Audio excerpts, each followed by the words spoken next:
18.61 year cycle of the moon. Now, the astronomy that we find is Mayan-like all around ancient America, from the star cities of the Hopi and Anasazi to the mound builder creations.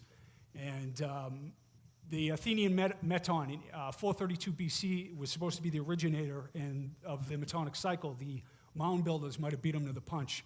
Right down the pipe here. Actually, you find the 51.84 slope of the Great Pyramid embedded in this earthwork in the azimuth line, and you find a 187-foot grid pattern found in Teotihuacan, Mexico, in the earthworks of ancient America, or a vast number of them. It appears that a common school of mathematics and engineering exists all around the globe, which is a story for another time. So, my thought is that the mound builders who built all kinds of structures may have made it into New England and be behind some of the ceremonial stoneworks that we find here. I read through the historical texts. I saw that the mound builders built walls and earthen and stone complexes that are carbon dated. Virtually every other part of the country has earth and stone structures dated thousands of years old, ceremonial structures. But there's a historical blackout because of the paradigm, I believe, in New England. So this is the Goshen Stone Chamber, one of hundreds in New England. Look at the fine work. It's all dry laid. Everything I'll show you here is dry laid. 12 interlocking stones for the roof. Half of these chambers are oriented to the equinox sunrise or winter solstice sunrise. So I went Indiana Jones a couple of years ago, and I'm in the chamber March 20th, right down the middle. And this, you find this at a lot of chamber sites. And we are told that these are colonial root cellars. And this root cellar has a 10-ton, 10-foot by 5-foot ceiling in New Salem, Massachusetts. That's me for scale. It's over 6 foot high. As a stonemason, that's quite a feat to get that up there. This is very interesting. Gunjewamp. John Winthrop, founder of Springfield, Massachusetts, 1654, writes to John Winthrop, governor of Connecticut, asking, we just showed up at Pequot, Gunjewamp. We found the stone complex with many strange stone walls and stone huts. Do you know anything about them? And it's strange indeed. 1988, David Barron, researcher, found that the stone-lined shaft created in the chamber allows the equinox sunset to come through twice a year, and only on those days. So another orientation, plus archaeologist Jim Whittle got many carbon-dated results out of this. Let me quickly, many of these sites around the country have, in the Northeast have carbon dates that came out of them. Right here from Geochron Labs, Cambridge, Mass. 2,995 years from the present date was one of the carbon dates that came back. Harold W. Kruger, Technical Director, Geochron Labs. The paradigm doesn't like this, so we're left with root cellars and farmers' clearing piles. There are hundreds of these all over the place, thousands, I'm sorry. And as a stonemason, that is not a farmer's clearing pile. That is. But in these sites, in these mounds, are in other parts of the country, and archaeologists acknowledge that they're old, that the Adena, the Hopewell, the Mississippian cultures, native cultures built these things. But in the Northeast, you have a different story. That's the Proley Dolmen in Ireland. And when you get to the United States, that is in North Salem, New York. But it's been transformed into a glacial erratic somehow because it doesn't fit the paradigm. I went to visit this. It's on 5 points. It's a pretty smart dolmen. And it's really absolutely man-made. But it shows you that it just doesn't fit the paradigm, so it just gets ignored. 1000 BC, Ireland, a national treasure. Root cellar in Vermont. So the colonial astronomers who built this knew their stuff because that's Harvard's Barry Fell right there. 9 14-foot-long, 3-ton stones for the roof. And Maver and Dix researchers who wrote Manitou, they determined that the doorway marks the 18.3 and 28.6 declination angles of the moon, the major and minor standstills. It's an eclipse predictor, and it lets the winter solstice sunrise come right through the center, just like Newgrange, 3000 BC, Ireland.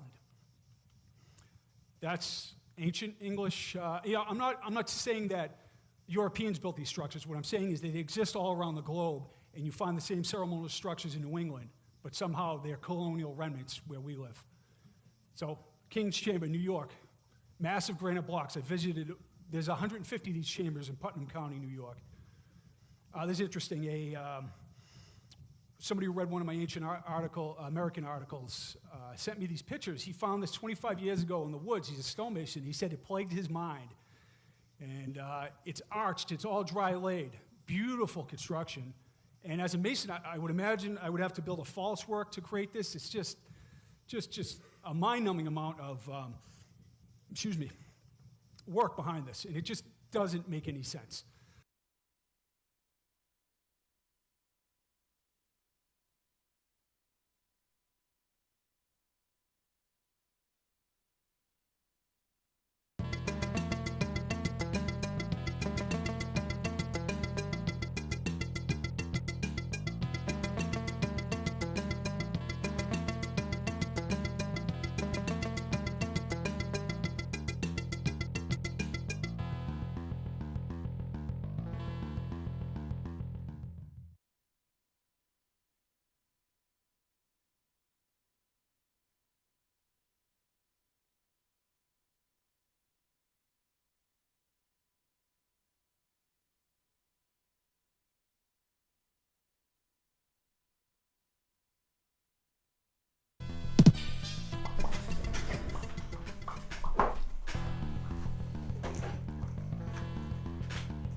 You're listening to the Zetetic newscast on the Zetetic News Network with your hosts, Dave. And we're back. Dave and Xavier Diamant, your hosts of the Zetetic.news cast. If you're a listener, check us out at Zetetic.news. This is a video and audio show. You can check our videos out there.